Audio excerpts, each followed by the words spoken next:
El siglo XIX fue una época en donde se conjuntaron, accidentaron y aglomeraron ideas y conclusiones científicas que eclosionaron en el existencialismo. Nietzsche anuncia la muerte de Dios y concluye que nosotros lo matamos. A partir de este momento se abre un vacío. Para él, nos quedamos huérfanos como una especie de parricidas dolientes.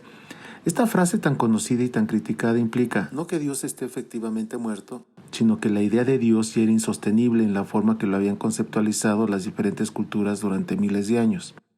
Los avances en el conocimiento científico, antropológico, filosófico e histórico han cuestionado profundamente la idea que se tenía de Dios en todos los pueblos y en todos los tiempos. Anteriormente, en todos los lugares del mundo, el ser humano al nacer ya pertenecía a una determinada religión y a una ideología con la cual adquiría una forma de ver el mundo, una forma de ver a los otros y a sí mismo. Es decir, en función de la religión imperante en el lugar donde nació, adoptaría la filosofía de vida de ese lugar. Actualmente, una buena parte de las personas que nacen se perfilan hacia el agnosticismo, es decir, dudan de la existencia de Dios. Es común escuchar la frase «creo en Dios», pero no como lo plantean las religiones o la iglesia.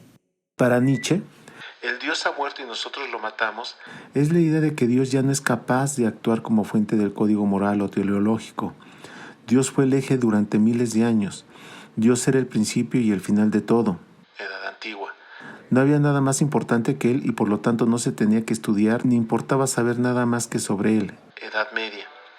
Y el mundo giraba por y para él y su relación con el hombre era personal e íntima. Edad moderna. Esto cambió y ese vacío lo ocuparon otras ideas, religiones, dioses y valores. A un paciente judío se le preguntó, ¿qué pasaría si no existiera Dios? Contestó, iría a Las Vegas y tomaría, apostaría, cogería, estafaría y todo lo que pudiera hacer porque nada tendría sentido. Ahora bien, probablemente hay 3 momentos en el que nuestra especie avanzó en ideas verdaderamente humanas. Primero, en la Grecia clásica, en donde el hombre se rebeló a los dioses. Después, en la Revolución Francesa, en donde el hombre se rebeló al estatus. Y tercero, en los años 70, en donde el hombre se rebeló a la vida. Con la muerte de Dios, no solamente quedamos sin paraíso, sino también perdidos en el mundo. Dice Fernando Sabater. En todas partes y en todos los tiempos, la religión ha servido para dar sentido a la muerte. Si la muerte no existiese, no habría dioses. Mejor dicho, los dioses seríamos nosotros, los humanos mortales, y viviríamos en el ateísmo divinamente. Por otra parte, los hombres siempre han buscado la inmortalidad.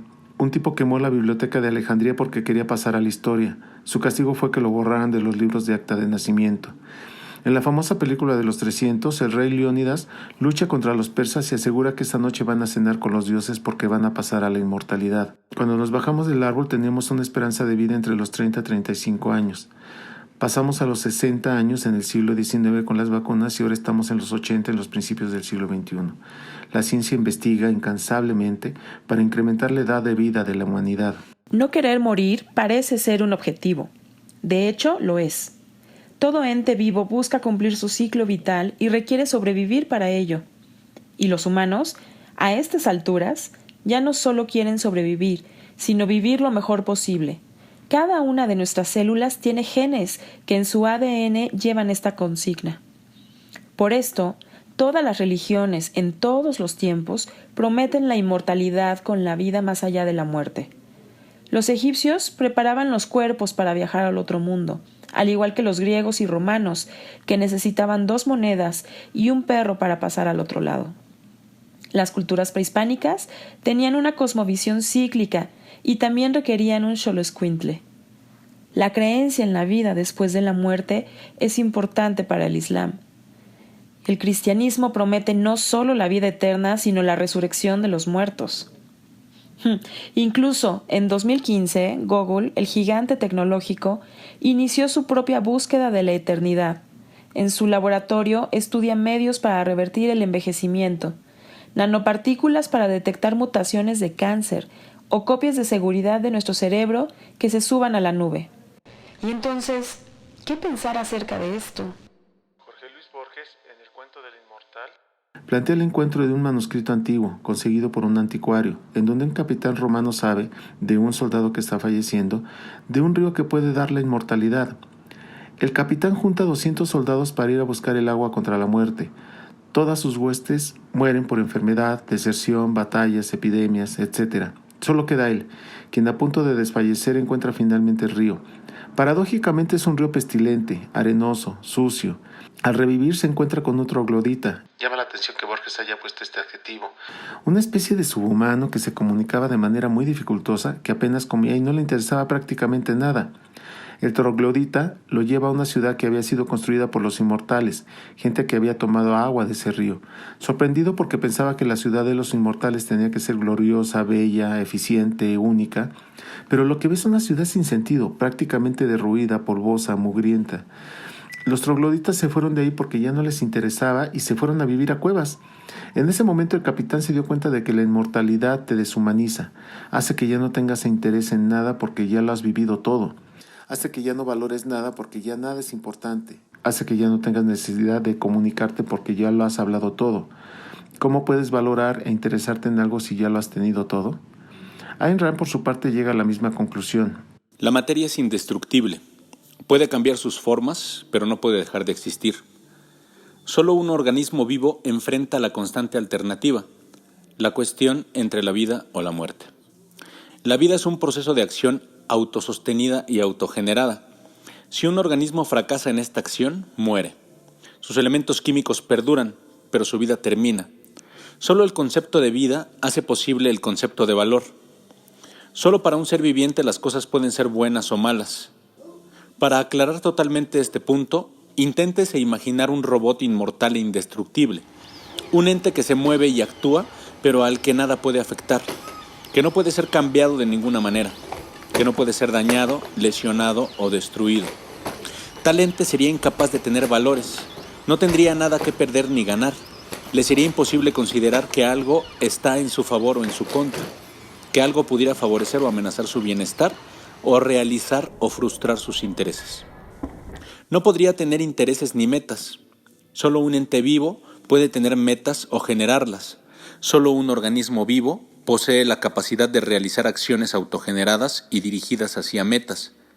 A nivel físico, las funciones de todos los organismos vivos, desde el más simple hasta el más complejo, desde la función nutritiva en la célula única que constituye la ameba hasta la circulación sanguínea en el cuerpo humano, son acciones originadas por el propio organismo y dirigidas hacia una meta singular, el mantenimiento de la vida. Llama la atención que dos pensamientos contemporáneos que nunca se conocieron y probablemente nunca se leyeron, llegaron a una conclusión parecida. Así es que la muerte es la que nos hace valorar lo que tenemos y hacemos, es la que nos motiva a trascender, a generar un quehacer que no solo nos posibilita el sobrevivir, sino que da sentido y orientación a nuestra vida. Si la muerte no existiera, habría mucho que ver y mucho tiempo para verlo, pero muy poco que hacer. Casi todo lo hacemos para evitar morir, y nada en qué pensar. Valorar, analizar y evaluar. En nuestro desarrollo vamos aprendiendo, conociendo y practicando todos estos aprendizajes y conocimientos. La asimilación de todos estos estímulos y vivencias generan una estructura que va avanzando, abriendo camino a nuestra vida. Vamos, pues, valorando las cosas importantes para nosotros. Todo ser vivo que es arrojado al mundo, continuamente, aunque él no lo sepa, se está preguntando: ¿quién es? ¿Dónde está? ¿Qué hace?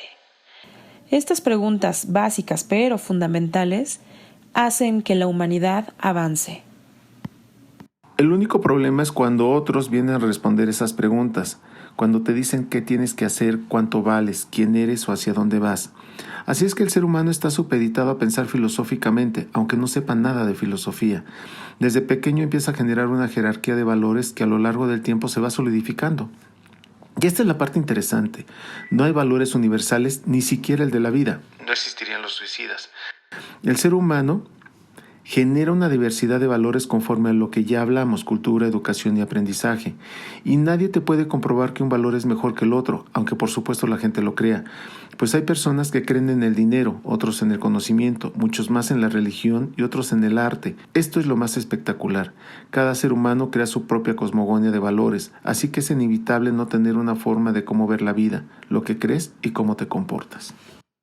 Entonces, la humanidad ha avanzado en función de su sentido de mortalidad, es decir, la muerte de cada uno de los hombres y mujeres que conforman nuestra historia ha abonado en la conformación no solamente de nuestra cultura, sino en nuestra esencia y presencia de nosotros en el mundo.